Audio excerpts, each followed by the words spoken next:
जय श्री ओम नमः सिद्धिभ्ये ओम नमः सिद्धिभ्ये ओम नमः सिद्धिभ्ये नमो अरहन्ताणम्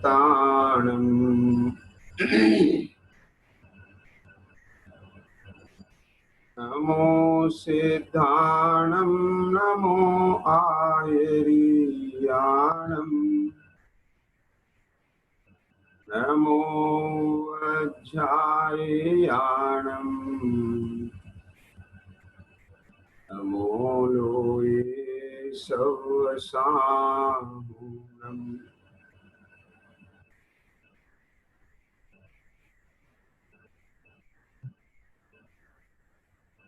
नमः समय साराये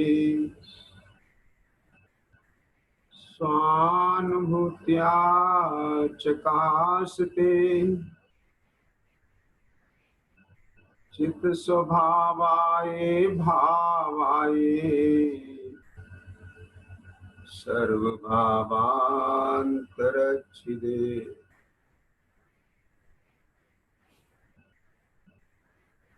वन्दितु सर्वसिद्धे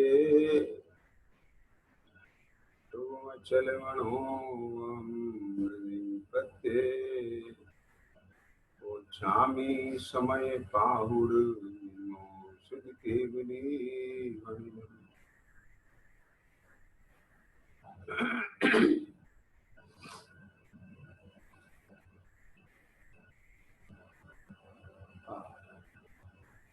यह श्री समय सारजी परमागम ग्रंथ है।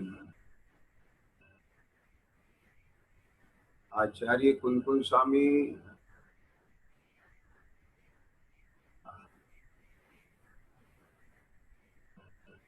महान उपकार उनकी जी क्या कहे।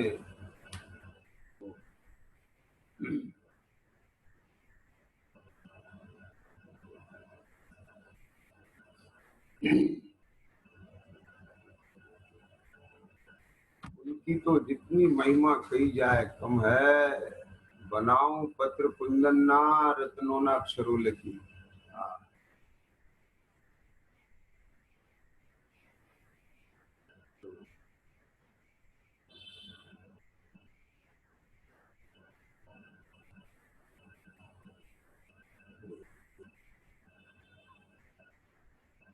ज्ञान की कितनी महिमा पूर्व भव से।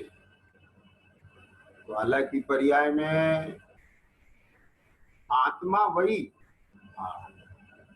शास्त्र के प्रति बहुमान अचिंत महिमा।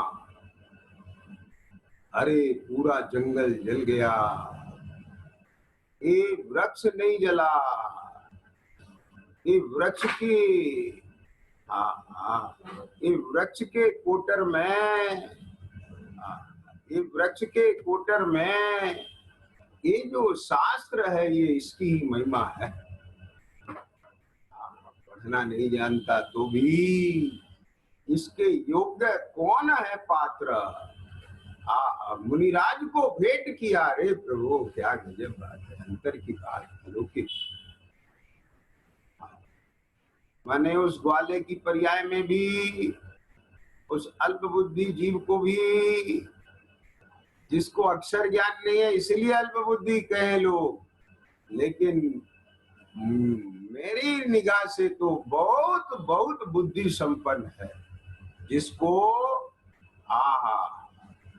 ये ख्याल में निर्णय है कि ये ग्रंथ महिमाशाली है, उसके प्रति अगाध महिमा।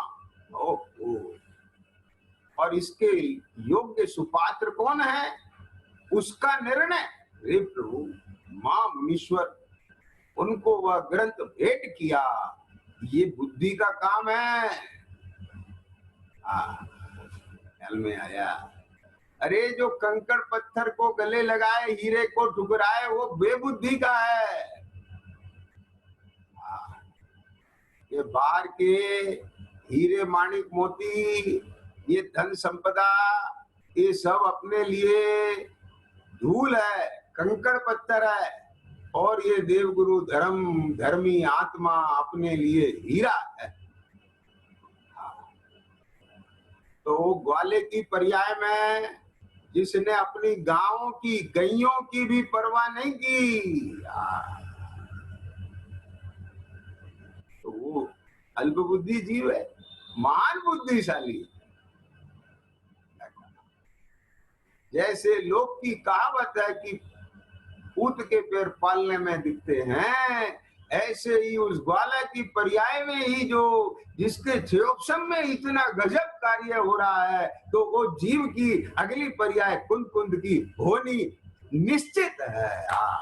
ख्याल में आ गए। वहां वह जो अंतर की विशुद्धता है, वह जो ज्ञान का परिणमन है, वह यह दर्शा रहा है कि यह भावी भगवान है, भावी निर्ग्रंथ साधु है। ये पंचम काल के अंत तक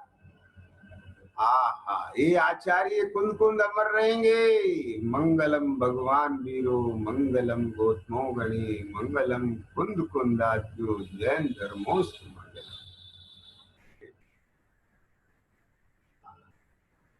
ऐसे आचार्य कुंद कुंद स्वामी के सूत्र ये अपने को मिल गए, ये महाभाग्य है। ज्ञान की महिमा कहते हैं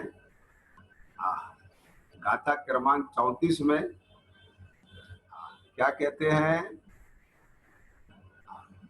जिससे अपने अतिरिक्त सर्व पदार्थ पर हैं ऐसा जानकर, जिससे जिस अनुभव ज्ञान से, जिस वेद ज्ञान से अपने से अतिरिक्त सर्व पदार्थ पर हैं, एक जाना ना कि किसमें जाना, वो जो ज्ञान की जो प्रकट पर्याय जिसमें ये जाना, उसको भगवती प्रज्ञा कहा, मोक्षाधिकार। क्या बोला? उसको भगवती प्रज्ञा कहा है मोक्षाधिकार में भाई। जिन सुबुद्धि छेनी परम पैनी, जिन परम पैनी सुबुद्धि छेनी, डार अंतर भेदिया, वर्णादि अनुरागादिते निज भाव को न्यारा किया है।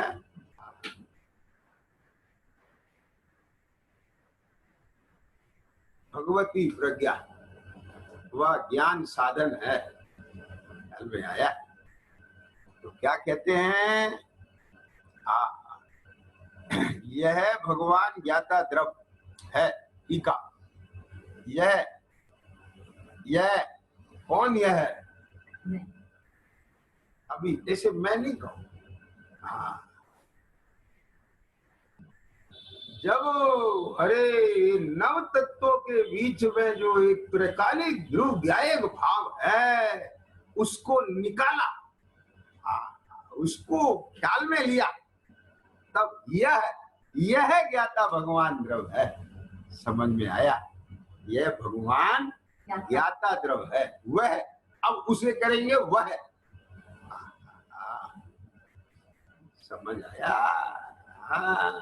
अब देखो ये इसको मिला करके जहाँ अहमपना चल रहा है अज्ञानी जीव का, अब वो इस मिले जुले भाव के साथ ये कहे मैं भगवान ज्ञाता द्रव्य हूँ, यह, और वह परद्रव्य के साथ भिन्न है। अरे परद्रव्य को तो तू मिला करके अनुभव कर रहा है, तो परद्रव्य से भिन्न कैसे कह देगा? बात समझ आई? क्या बोला? फिर से, यदि किसी भी अन्य को यहां मिला करके यह कहेगा, तो वह किसे कहेगा? समझ आ गया ना? इसलिए ये सर्व अलग कर दिया, बिल्कुल एक अपना त्रिकालिक ध्रुव ज्ञायक भाव, जो शुद्ध आत्मा, यह भगवान। समझ आ गया? यह भगवान ज्ञाता द्रव्य है। क्या बोलते हैं? यह भगवान ज्ञाता द्रव्य है। तो वह वह, उसके लिए है ये वह अन्य द्रव्य के स्वभाव से होने वाले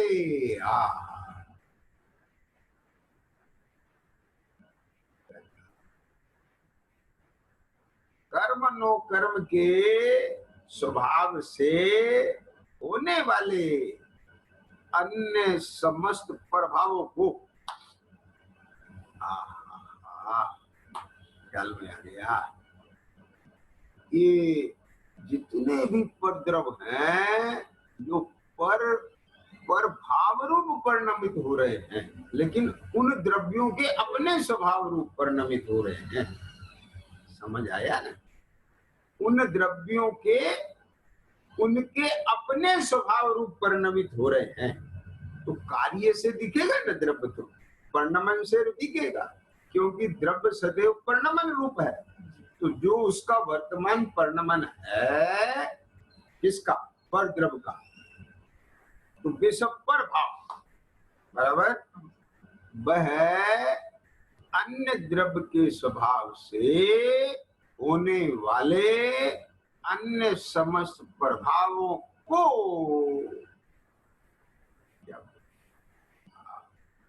ज्ञानावरणादि 8 कर्म है। समझ आया?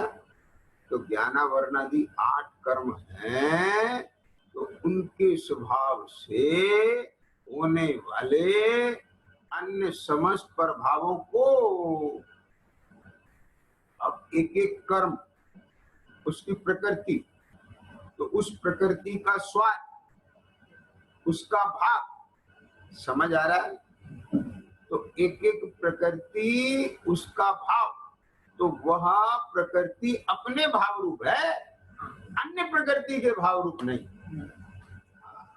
समझ आ गया ना क्या बोला? वह प्रकृति अपने भाव रूप परिणमित है, अन्य प्रकृति अपने भाव रूप परिणमित है। एक प्रकृति दूसरी प्रकृति के भाव रूप नहीं होती।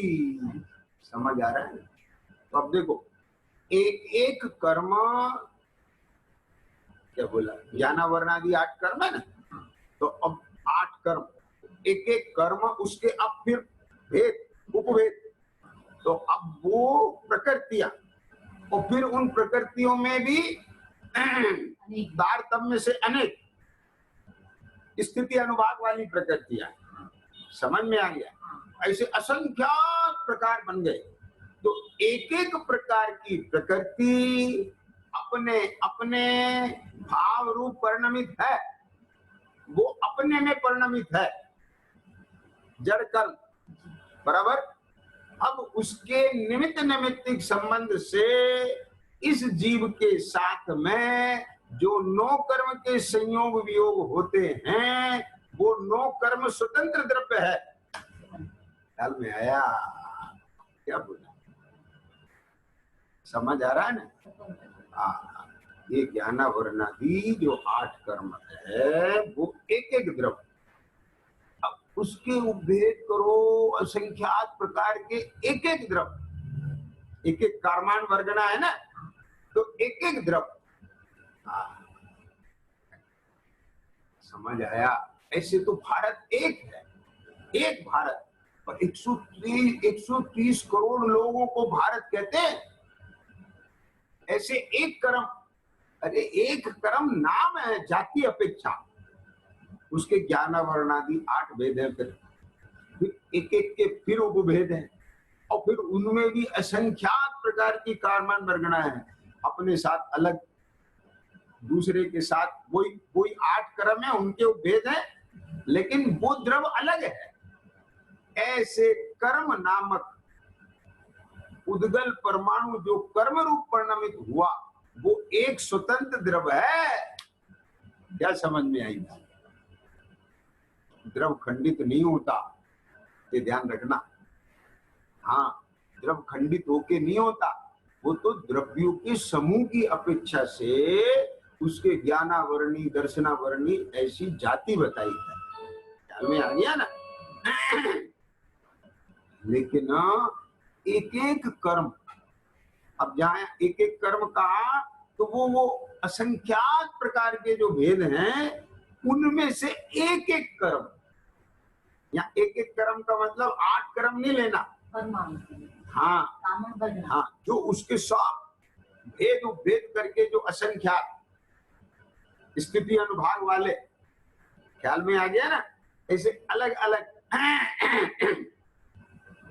तो एक एक कर्म स्वतंत्र द्रव्य,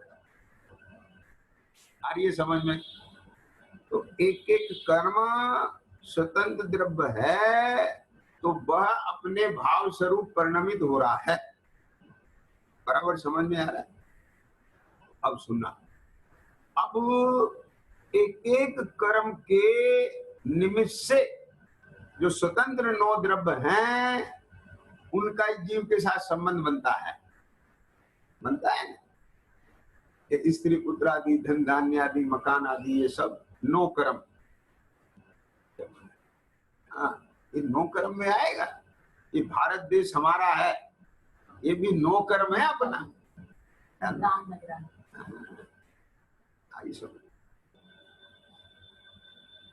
तो ये 9 कर्म का संयोग जीव को हुआ तो उसमें भी वो निमित्त रूप में कर्म है, वो स्वतंत्र द्रव्य, और ये 9 कर्म ये भिन्न स्वतंत्र द्रव्य, इस शरीर, इसके पुद्गल परमाणु, ये भिन्न स्वतंत्र 9 द्रव्य, एक एक परमाणु।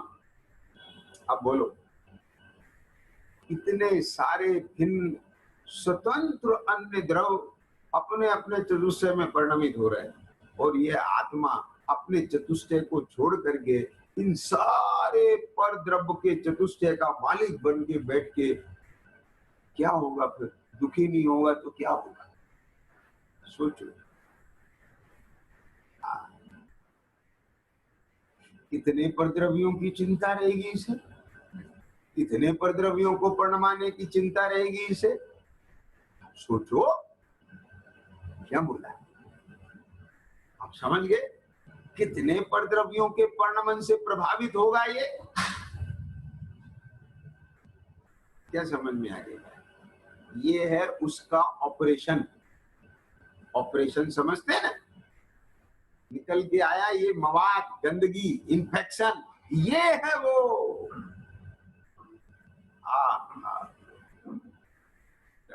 कितनी बड़ी मिथ्यात्व की भ्रांति, कितना बड़ा ज्ञान और कितना बड़ा मिथ्या चारित्र। समझ आया? क्या कहते हैं?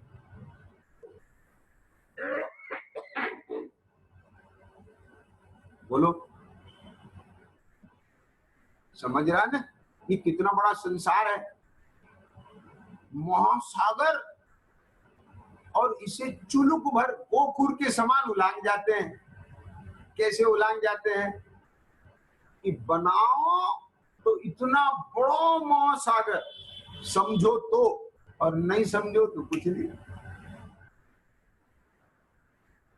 क्या समझ में आया? ए भैया, एक कन्या से संबंध जुड़ते ही उसके हजारों संबंधियों से संबंध जुड़ जाता है। क्या कहा? जुड़ जाता है ना। और उस कन्या से संबंध विच्छेद हो जाए तो सबसे अलग अलग करना पड़ेगा, एक साथ हो जाता है।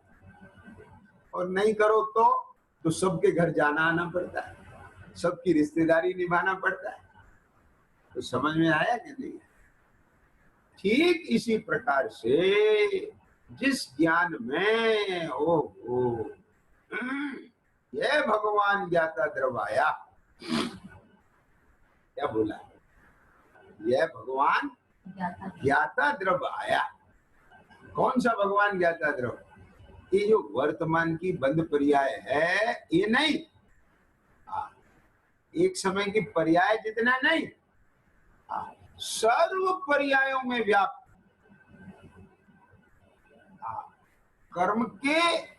कर्म के संयोग रूप वाला नहीं, कर्म सहित का नहीं, कर्म बिना अपने चिदगुण से। वो समझ आ गया कि नहीं आया? इसके साथ में पर द्रव्य का किसी प्रकार का कोई लेना देना नहीं, ऐसा अपने स्वभाव से जो स्वयं अपने से ही सिद्ध होने से अनादि है,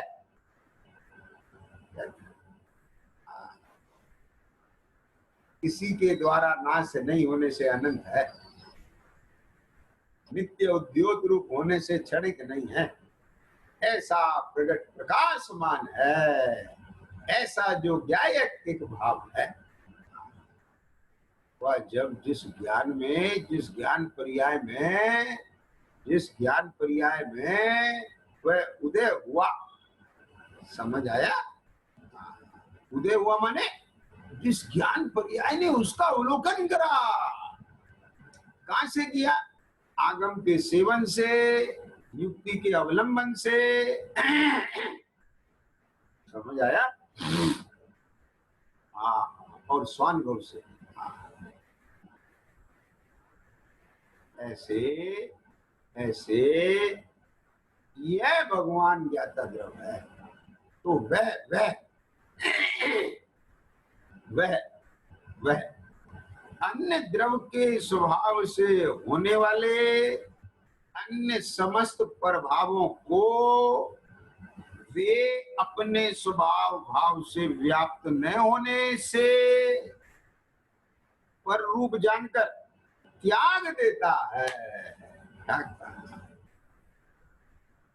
समझ आ गया?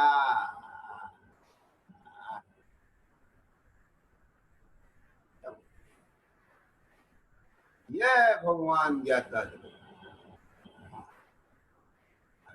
ना, यह भगवान ज्ञाता, यानी जिस चेतन की चेतना पर्याय में इधर आकर के समझ पर द्रव्यों से भिन्न पड़ा, आगम से, युक्ति से भिन्न पड़ के ऐसे अपना अनुमान ज्ञान बन गया। तो वो अनुमान ज्ञान अब अनुभव में हुआ, इधर में आकर के उसका प्रकट प्रत्यक्ष स्व संवेदन।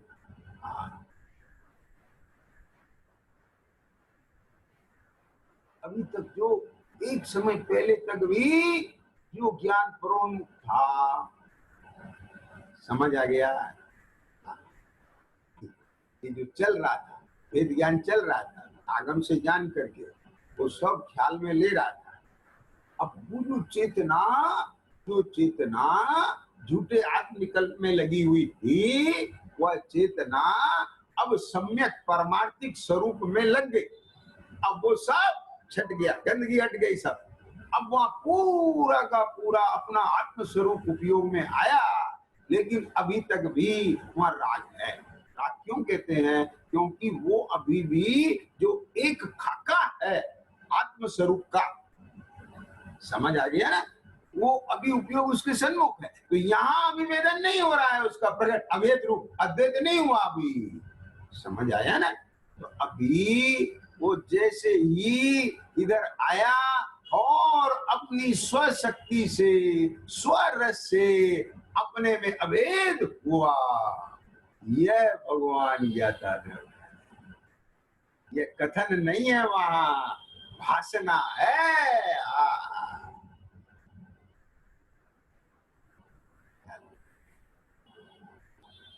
वेदन है ये।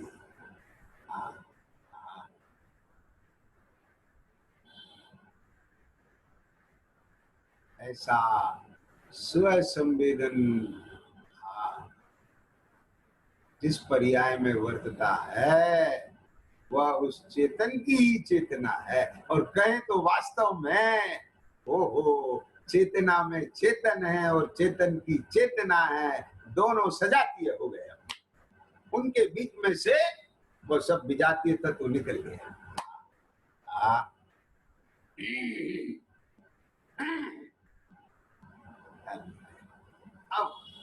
उस प्रगट पर्याय में, उस वर्णमन में ये योग्यता आ गई, सामर्थ्य आ गई।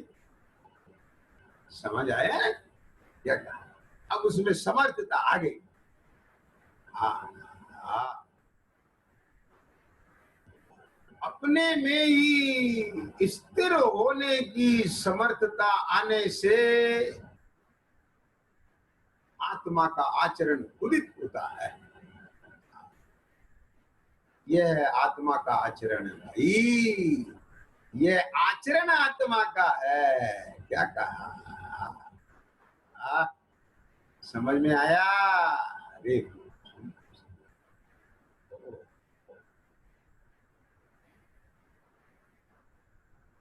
जहां विकल्प भी नहीं है, समझ आया क्या? जैसे अपने उपयोग में कोई ऐसा रूप बना करके ये विचार चले, वो नहीं। यहाँ तो जो पर्याय है वो पर्याय द्रव के साथ अभेद है। ऐसे ऐसे अभेद, जरा सा भी फर्क नहीं, इतना सा भी, बाल भर भी नहीं। ये भैया बाल भर भी नहीं, क्या कहते हैं?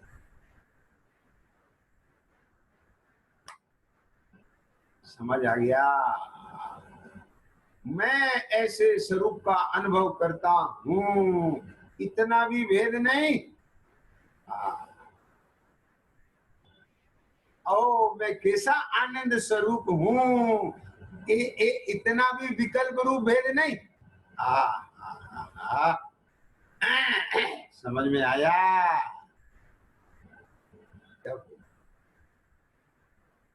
देखो, मुंह में आपके मिश्री की डली पड़ी हो, कितनी मीठी है, मिठास तो आ रही है। क्या बोला? उसकी मिठास आ रही है, बराबर मिठास आ रही है, और मिश्री की डली की मिठास आ रही है। अब आप उस मिठास को चूसते चूसते कितनी मीठी है, कितनी मीठी है? तो ये जो कितनी मीठी है, ये विकल्प आया ना, तो चेतना यहाँ लगी कि नहीं लगी? तो जितने समय इसमें लगी, उतने समय उस मिठास के वेदन से च्युत हुई कि नहीं हुई? समझ में आया?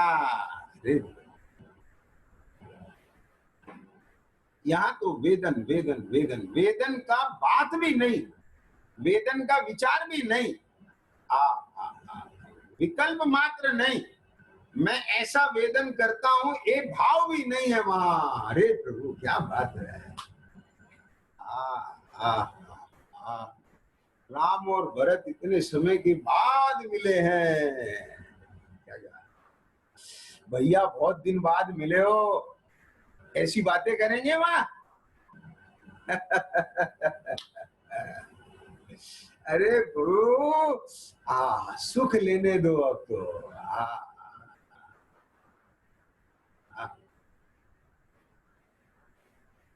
मैं सुख भोग रहा हूं। अरे ये क्या पागलपन आ गया! अरे प्रभु, चेतन की चेतना ऐसी अचेतन की बात नहीं करती। मैं चैतन्य, जब मैं चैतन्य हूं तो फिर मैं चैतन्य हूं, ये भाव के साथ। क्या बोला? एक राजा ये कहे मैं राजा हूं, एक पागल हो गया तू? राजा कभी ये बोलता है मैं राजा हूं?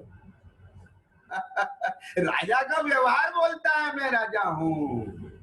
अरे रे रे रे रे, जो राजा नहीं होता है वो कहता है मैं राजा हूं। समझ आया? अरे भाई, राजा को कहना पड़े मैं राजा हूं, क्यों? कि राजा अपनी सीमा को छोड़ करके दूसरे राज्य में जाता नहीं। क्या बोला? और अपनी सीमा का, अपने राज्य का एक एक प्रजा ये जानती है ये राजा है, तो फिर किसे बताने की जरूरत है कि मैं राजा हूं? समझ आया क्या नहीं आया? क्या कह गए? क्या बोला? ये राजा डींगे नहीं हाँकते, और जो डींगे हाँकते हैं वे राजा नहीं होते हैं। अरे ये सुन तो सही, मैं आत्मा, मैं विज्ञान घन, मैं चिदानंद चेतन। क्या करता है? हाँ, समझ आया? आप ऐसी देरी लगाते हो अपने घर में घुसने के लिए। ये हम किसी और का घर नहीं है, ये मेरा घर है, ये मेरा घर है, इसलिए अब मैं अपने घर में जाता हूँ। क्या कैसी बातें करते हो? बोलो।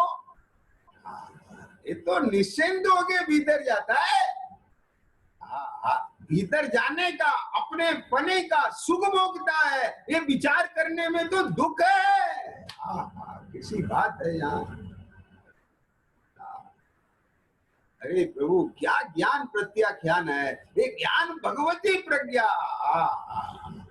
इस ज्ञान परिणति को भगवती कहा है। ये कोई सामान्य ज्ञान नहीं है, ये कोई इंद्रिय ज्ञान की बात नहीं है। यहाँ पर क्या बोला, समझ आया? ये भाई, जो ज्ञान इंद्रिय मन के माध्यम से विकल्पों में प्रवर्तता है, वो ज्ञान की बात यहाँ नहीं। क्या कहा? कौन सा ज्ञान प्रत्याख्यान है? जो अपने को ज्ञान पर्याय रूप नहीं, ज्ञायक रूप अनुभव करता है, उस ज्ञान पर्याय की बात है। समझ में आया कि नहीं आया?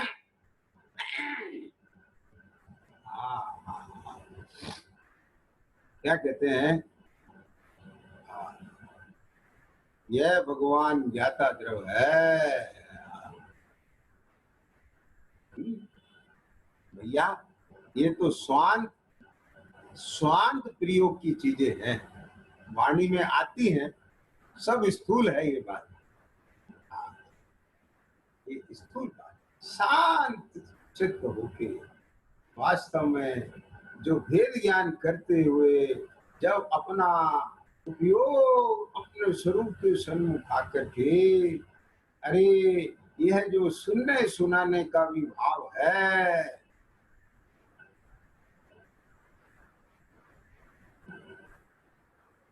ये मेरा स्वभाव है। ज्ञान इस विकल्प का अनुसरण करके जाने देखे, वो स्वरूप नहीं। ये जो उत्पन्न होता हुआ भाव है, इस भाव से भिन्न पड़ के अपने चैतन्य स्वभाव में आ मिले, वास्तव में ये ज्ञान का कार्य है। आया? ये सुनने का कार्य किसका? ज्ञान का कि राग का? ए भैया, ये सुनने का कार्य ये ज्ञान का कि राग का? और सुनाने का कार्य ये ज्ञान का कि राग का? अरे राग के उदय में ज्ञान उसके साथ है, लेकिन श्रद्धा सम्यक है तो वो लब्धि रूप में, वहां प्रतीति रूप में स्थित है। ये मेरा स्वरूप नहीं। पर जब तेरा स्वरूप नहीं है तो फिर ये उदय में कैसे आ गया? ख्याल में है? इस अपराध की सजा तो मिल ही रही है, उधर से कर्म बंधन भी हो रहा है और अपने अतीन्द्रिय आनंद से वंचित भी है। कुछ समझ में आया कि नहीं आया? उतने काल तो वंचित है।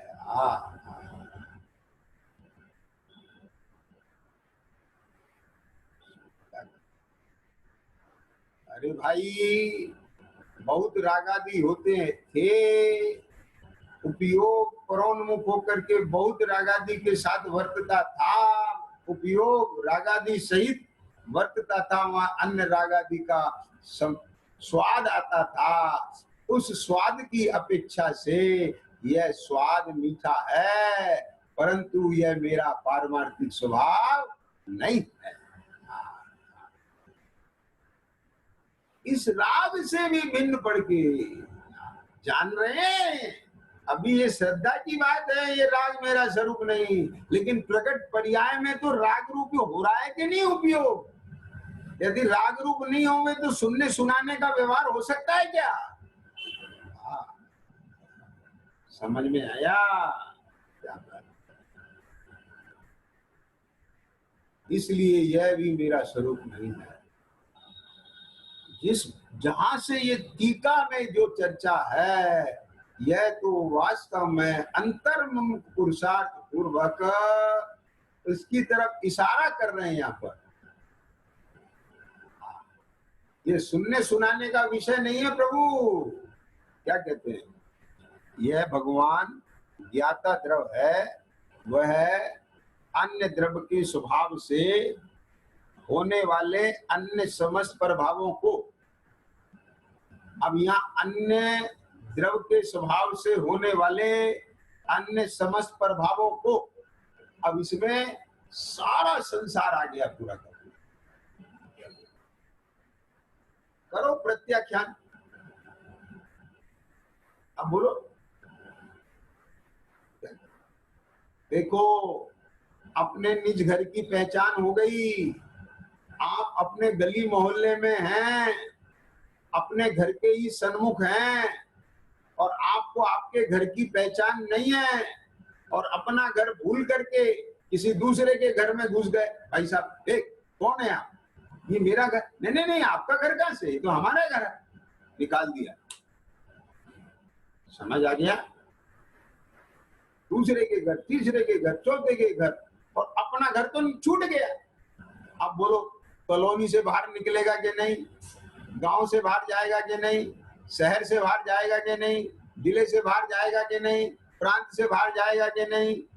बोलो, राष्ट्र से बाहर जाएगा कि नहीं? सब मेरे को मेरा घर नहीं मिल रहा है। मेरा घर कहाँ है? ढूंढना तो है, टिकना तो है कहीं जाके। तो पूरा संसार खड़ा है, अनंत पर द्रव्य खड़े हैं, उनके प्रभाव खड़े हैं। समझ आया? क्या बोला?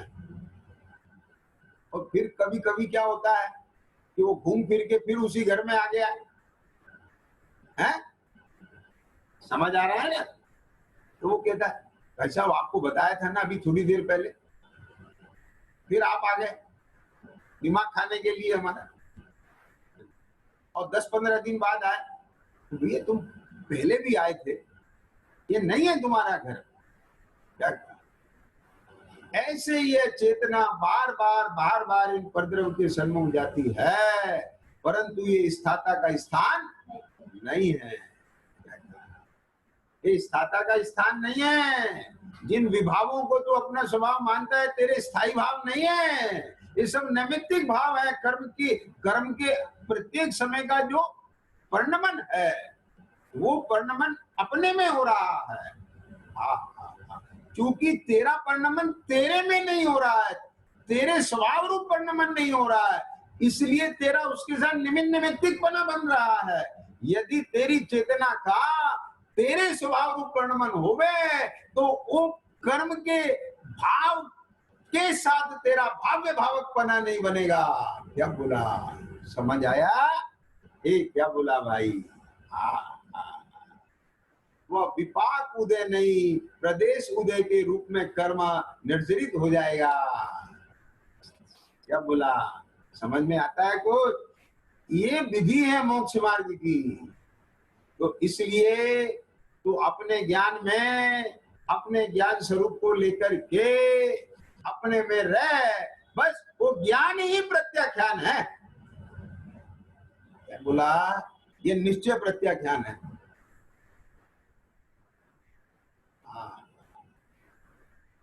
मैंने अभी उन्हें छोड़ा तो है नहीं, त्यागा तो है नहीं। हो गया त्याग, हो गया त्याग। हम्मामि सब जीवा खमंतु में, अंतर से सब जीवों को क्षमा कर दिया और अपने भीतर की वो कषाय गला ली। सब जीव मुझे क्षमा करे, हो गया, तुम मुक्त हो गए। अब हर एक के पास जाने की जरूरत नहीं है। किस किस के पास जाओगे? तुमने तो बहुत अनंत पर द्रव्यों को यहाँ बैठा रखा था, अनंत पर द्रव्यों के साथ स्वयं स्वामी संबंध बना रखा था। क्या बोला? समझ आया कि नहीं? बताओ मुझे। मैं एक बात पूछता हूं, ये है विधान, एक विधान है कि जब जीव को वैराग्य होता है श्री गुरु के पास जाता है तो श्री गुरु कहते हैं परिवारजनों से इजाजत लेके आओ, उनसे विदा लेके आओ, लेकिन ये कोई नियम नहीं है। क्या कहा है? क्या नियम? नहीं, ऐसा कोई नियम है क्या नहीं। कि जब तक परिवारजनों से इजाजत नहीं ले उसे दीक्षा नहीं लेना? बोलो, सुकमाल जी ने कौन से परिवारजनों से ली थी? बोलो, समझ आया? सुकमाल जी लेके आए थे क्या? सुकोशल जी लेके आए थे क्या? उनके घर वालों ने तो उन्हें बंद करके बिठा रखा था, वे देते उन्हें इजाजत। कितने दृष्टांत हैं, कितनी घटनाएं हैं? बोलो। और भरत चक्रवर्ती, उनकी तो 96,000 रानियां थी, एक एक के पास भी जाते तो एक एक मिनट भी लगती तो 96,000 मिनट लग जाती उन्हें तो सबसे इजाजत लेने में।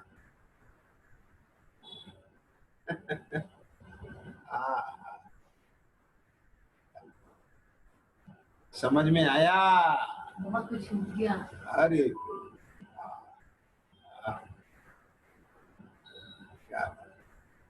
ये तो तेरे स्वयं की कमजोरी है जो ये कहती है जरा उनसे मिल तो आऊं। क्या बोला है? मिल तो आऊं एक दफे। क्यों क्यों मिलाऊं? कहीं उन्हें को कोई बुरा ना लग जाए, ऐसा ना हो जाए। ये सब विकल्प काहे के देता है? ये राग है। समझ आया? अरे जब तुझे स्पष्ट रूप से प्रतिभाषित हो रहा है यह भगवान ज्ञाता द्रव है। सुनना ध्यान से। देखो, जब तक पर द्रव के साथ किंचित भी जुड़ान है तब तक यह भगवान ज्ञाता द्रव है ऐसा भाषित होगा नहीं। और ये स्पष्ट भगवान ज्ञाता द्रव भाषित होएगा तो सर्व भिन्न नजर आ जाएगा।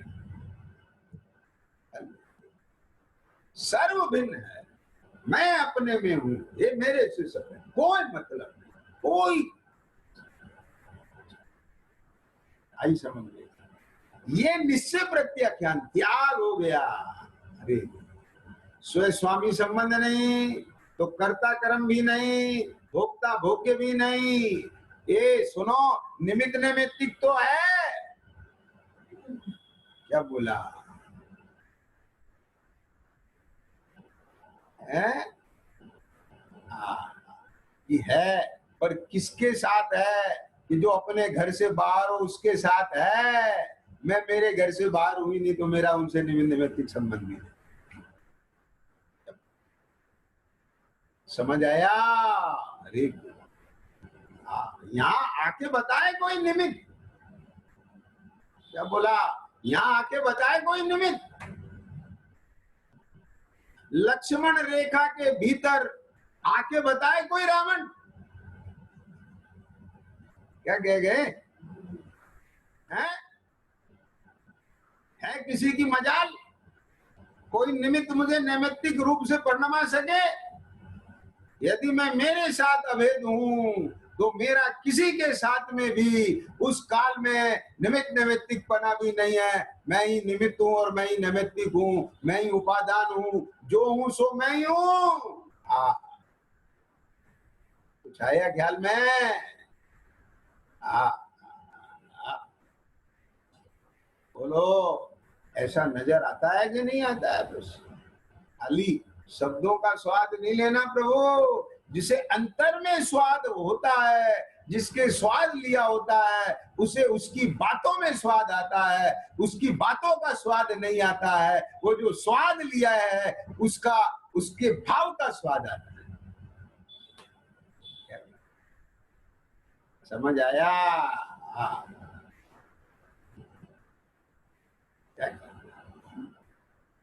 ये ज्ञानावरणादि 8 कर्म, उनके सारे प्रकृति, ये सब अलग अलग द्रव, असंख्यात भेद, असंख्यात प्रकार, ये अलग अलग द्रव कर्म के हर समय कर्म उदय रूप है। और उसके निमित्त से ये 9 कर्म का संयोग है। ये 9 कर्म भी एक एक स्वतंत्र द्रव है और अपने अपने स्वभाव रूप परिणमित हो रहा है। होने दे, तुझे क्या लेना देना है? बोल, ये चेतना तू अपने चेतन से अभेद है ना। ये तो कथनचित भेद है द्रव्य गुण पर्याय का। क्या बोला, समझ आया? जो पर्याय उसी में से उत्पन्न हुई, उसी में विलीन हुई, नष्ट होके निकल नहीं जाती। ऐसे निकलती जाती चेतना तो ये खत्म हो जाता। अभी क्या बोला, ये चेतन का परिणमन है सारा। एक समय के परिणमन जितना नहीं है चेतन, क्योंकि पूर्व पर्याय का वर्तमान में अभाव है और वर्तमान का भविष्य में, भविष्य का वर्तमान में। ये तो एक समय का परिणमन है, उत्पाद व रूप है, और ध्रुव कोई चीज है, वो मैं हूं। समझ में आया कि नहीं आया? यदि ऐसी व्यवस्था नहीं होती तो आश्रव बंध का अभाव होकर के सम्मत निर्जरा पूर्वक मुक्ति नहीं हो सकती थी। दुख का भाव होकर सुख का वेदन नहीं हो सकता था। अज्ञान का भाव होकर के सम्यक ज्ञान नहीं हो सकता था। क्या कहा? हाँ जी, फिर तो एक ही जैसा परिणमन चलता बस। सो होता हुआ नहीं दिखाई देता है, विभाव परिणाम में भी नहीं दिखाई देता है। क्या कहा? समझ आया? तो ये सारा तमाम 9 कर्म, एक एक 9 कर्म को उसकी सत्ता में देखो। क्या कहा? एक एक द्रव्य कर्म को उसकी सत्ता में देखो, और एक एक द्रव हमें तो दिखाई नहीं दे रहा है। अरे सब कुछ दिखाई देने पर ही मानते हो क्या? बोलो, अमेरिका देखा है तुमने? बोलो, तो देखने वालों की बातें सुनी है कि नहीं सुनी है? तो उनके आधार पे मानते कि नहीं मानते? किताबों में लिखा है, चित्र देखते हो, फोटो देखते हो, टेलीविजन में, समाचार में, तो मानते हो कि नहीं मानते हो? बोलो। ऐसे सर्वज्ञ भगवान के ज्ञान में एक कर्म वर्गनाएं देखी गई हैं, उनकी वाणी में आई हैं, ग्रंथों में लिखी हुई हैं, वहां से उनका स्वरूप जान करके मानो। उनका कार्य दिखता है कि नहीं दिखता है? और फिर ये जो 9 कर्म का संयोग वियोग होता है, इसमें कोई निमित्त होगा कि नहीं होगा? है? कोई भी कार्य होता है, सिद्धांत है ये, वहां उपादान भी होता है, निमित्त भी होता है। तो तू तेरे उपादान से परिणमा, लेकिन उसमें निमित्त कौन था उस समय? ये 9 कर्म का अपना उपादान है, इसका संयोग आया, पर उसमें निमित्त रूप में कोई कर्म है कि नहीं? वियोग हुआ, उसमें अपना उपादान है, पर उसमें निमित्त कोई कर्म है कि नहीं? ऐसे अब ये बीच में इसलिए मैंने बात कह दी है कि थोड़ा सा वो विषय भी ख्याल में लेना है। वो ख्याल में सारा सिद्धांत रहना चाहिए। हाँ, आगम ज्ञान भी जरूरी है। आई समझ में कि नहीं आई? क्यों कि यदि इस जीव को प्रश्न उत्पन्न होने लगे तो भी समाधान कौन देगा? आगम देगा। क्या? हाँ? तो अब ये द्रव कर्म दिखाई नहीं देता, पर उसका होता हुआ कार्य नजर आता है, ख्याल में आता है, जानने में आता है। ये 9 कर्म दिखाई देता है, इसमें निमित्त रूप वो द्रव कर्म है। तो अब वो जो द्रव कर्म है वो अपने स्वभाव रूप परिणमित हो रहा है, ये 9 कर्म है ये अपने स्वभाव रूप परिणमित हो रहा है। तो ये सब अन्य द्रव है। तो अब देखो टीका की लाइन पढ़ता हूं, वह अन्य द्रव्य के स्वभाव से, पर से नहीं, निमित्त से नहीं। ख्याल में आया? अन्य द्रव्य के स्वभाव से होने वाले, क्या कहा, अन्य द्रव्य के यानी कर्म के कर्म में ले लेना, एक एक असंख्यात कारमान वर्गना है जो उदय में आ रही है, और जो ये 9 कर्म है उन्हें 9 कर्म के ले लेना। अन्य द्रव्य के, ये सब अन्य द्रव्य, ये शरीर के अनंत उद्गल परमाणु, ये सब अन्य द्रव्य के स्वभाव से होने वाले, अब मोह भावक, अब उदय में आ रहा है उसका भाव, तो अन्य द्रव्य के स्वभाव से होने वाले अन्य समस्त प्रभावों को, अब आगे समझ में बात, प्रभावों को वे वे वे माने कौन, वे समस्त अन्य प्रभाव, वे अपने स्वभाव भाव से, ये इधर अपना स्वभाव भाव कौन सा, एक ज्ञाता स्वभाव, ज्ञायक भाव, स्वभाव से व्याप्त ना होने से पर रूप जानकर त्याग देता है, और अपने में अभेद हो जाता है।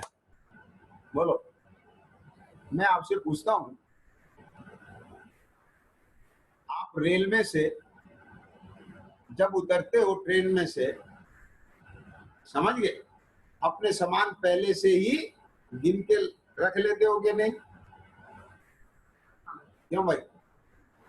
जब ट्रेन में से निकलते हो, अपना थैला, बैग, अटैची, क्यों अब पहले निगाह में डाल लेते हो, और फिर अन्य के जितने भी हैं उन्हें, अब सुनना ध्यान से, हाँ, अब आप अपने सामान पकड़ के बैठे। अब उस ट्रेन में कितने लोग हैं, कितने सामान हैं, लेकिन ध्यान से सुनना, अगर आपको जरा सा वहम हो जाए, आपके साथ वाला अटैची लेके उतर गया और वैसे ही रंग की अटैची मिलती जुलती कोई और रखी है वहां, आपको जरा सा वहम पड़ गया कि शायद हमारी तो नहीं है, तो मैं आपसे पूछता हूं, जब आप ट्रेन में से उतरोगे तो आपकी समग्र चेतना आपके साथ होगी या कुछ चेतना अटैची में भी होगी? समझ आया कि नहीं आया? थोड़े से प्राण आपके अटैची में भी तो पड़े होंगे ना, कि शायद हमारी है, रह तो नहीं गई, ए भैया अटैची आ गई कि हाँ आ गई, पर वो फिर भी रहता है कि नहीं रहता है? और जब नीचे उतर के अपनी अटैची देख ले और उस पर लिखा हुआ नाम देख ले, तब भीतर से जब वो वहम निकल जाए, अब बोलो फिर, अब एक तरफा होती है कि नहीं होती है? अब वो प्राण वापस आते हैं कि नहीं वहां से? अब वो चेतना समग्र वहां से निकल के आती है कि नहीं आती है? और जब तक वहां से नहीं आएगी, तो अब बोलो फिर आपको कैसी फीलिंग होती है? एक केवल अनुमान करा रहा हूं। ऐसे ही जब तक ये चेतना अन्य द्रव और उनके स्वभाव से होने वाले भाव, उनके साथ जुड़ान हुआ रहेगा, वहां प्राण पड़े होंगे, तो बोलो फिर अपने में अपना अद्वैतपना और अभेदपना कैसे हो सकता है? क्या समझ आ गया?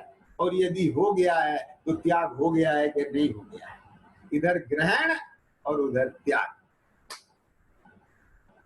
इधर अपने में पूर्णता है, ज्ञान रूप से भी, श्रद्धा रूप से भी, परिणमन रूप से भी, दर्शन ज्ञान चारित्र में जो स्थित है वो स्वसमय है, और जो किंचित भी उद्गल कर्म के प्रदेश में स्थित है वो परसमय। जो श्रद्धा से स्थित है वो श्रद्धा से स्वसमय है, और जो परिणति से स्थित है वो परिणमन में, चारित्र की अपेक्षा। अब ये सब लगा लो अपने आप, क्या दिक्कत है? इसलिए स्वसमय के भी अनेक भेद हो सकते हैं। क्या समझ में आया? अरे प्रभु, ऐसे ही कल कहा था, ये ज्ञान प्रत्याख्यान है। अब इसमें व्यवहार भी निकल के आता है कि जो अन्य को अन्य रूप जानता है, वही बाद में राग के उदय में सविकल्प दशा में जितना राग घटा उतने पर द्रव्यों का बुद्धि पूर्वक त्याग कर देता है। ख्याल में आया ना कि भैया ये तो दूसरे की चीज है, आज अपने हाथ में पूंजी है तो जो कर्ज है उसे देके फाड़ो, खत्म, हिसाब चुकता करो अपना। अब राग रहा नहीं है और फिर ये फालतू में ये हमारे साथ में रखा हुआ है। ख्याल में आया, अपना तो है नहीं, अब इसका याद करके निपटा, फालतू में हमारा उपयोग और लगा रहता है। समझ में आया कि नहीं है? क्यों भैया, है ना? फालतू में ब्याज चढ़ रहा है ना? क्यों? जिसकी चीज है उसे दे दो। आगे समझ, बोले ब्याज तो देना नहीं है तो फिर भी क्यों रखना है, उसके काम आएगा। आगे समझ में कि नहीं आई? तो इस प्रकार से जिसको एक ज्ञान उत्पन्न हो जाता है, उसका वह ज्ञान ही प्रत्याख्यान है। एक ज्ञान के बिना प्रत्याख्यान की पावर नहीं आएगी, और यदि प्रत्याख्यान भी करेगा तो वो व्यवहार त्याग होगा। उस व्यवहार त्याग में वह त्याग गुण नहीं होगा। ख्याल में आ गया कि नहीं आया? जैसे रात के समय में बताया था कि वह तत्वार श्रद्धान का गुण उसमें नहीं है। इसमें जो नाम निक्षेप से तत्व श्रद्धान कहा है, उस नाम निक्षेप वाले तत्व श्रद्धान में तत्व श्रद्धान का गुण नहीं है, क्योंकि वहां परमार्थ को साधा नहीं गया। ऐसे ही ये जो घर छोड़ दिया, परिवार त्याग दिया, ये कपड़े त्याग दिए, ये धन त्याग दिया, अब ये जो त्याग किया है ना, ये त्याग में वास्तव में निश्चय त्याग रूप एक गुण नहीं है। ये कौन सा गुण? जिसमें अपने भगवान ज्ञाता द्रव्य की स्वीकारता और अनुभूति होकर के ये समस्त अन्य द्रव्य और अन्य द्रव्य के स्वभाव से होने वाले अन्य समस्त प्रभाव अपने स्वभाव से भिन्न भाषे, जब बोला उनके साथ अव्याप्ति दिखे,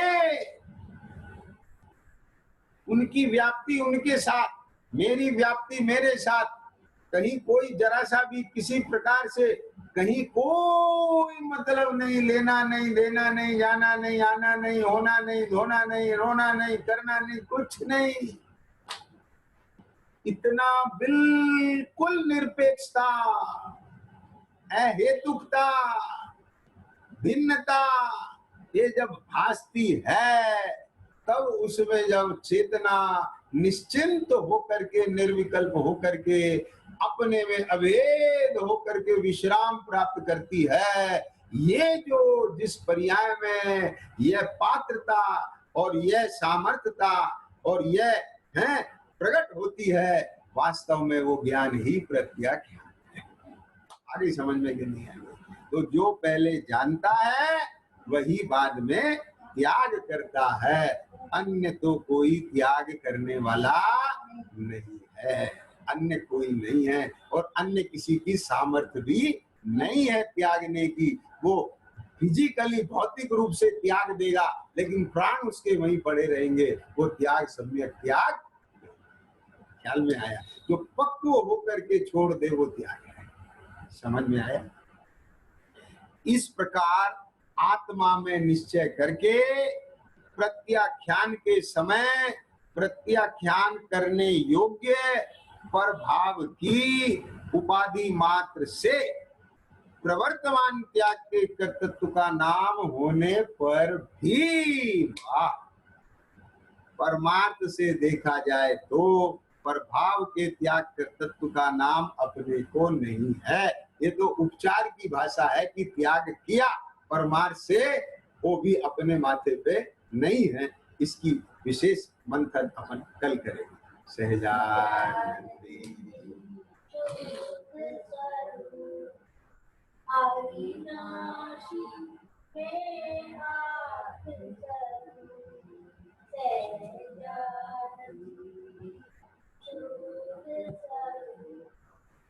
अविनाशी